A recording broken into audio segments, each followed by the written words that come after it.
Sur toutes les unes des journaux, l'actualité de la guerre et les futurs pourparlers annoncés par l'Angola. La presse congolaise analyse la rencontre hypothétique mardi prochain entre les protagonistes. Rendez-vous piège le 18 mars à Luanda ou encore l'inédit face-à-face entre le M23 et le président Tshisekedi.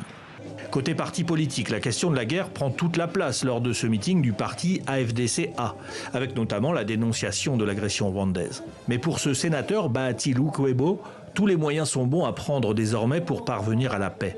L'AFDC-A et son autorité morale soutiennent tout schéma qui pourrait conduire à une paix rapide et durable et la récupération de tous les espaces occupés par les agresseurs.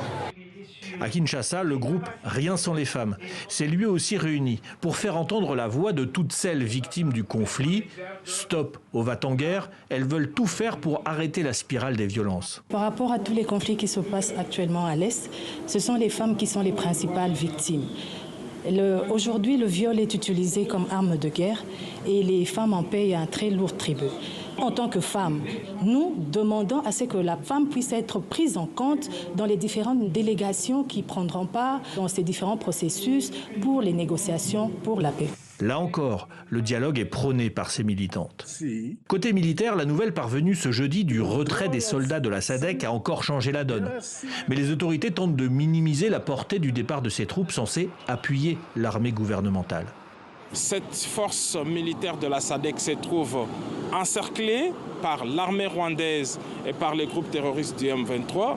Cette force n'est pas en mesure de pouvoir exercer son mandat convenablement. Ce qui importe, c'est que l'intégrité territoriale de la République démocratique du Congo est défendue au jour le jour par le président de la République et par les forces de défense et de sécurité de la République démocratique du Congo. C'est le plus important.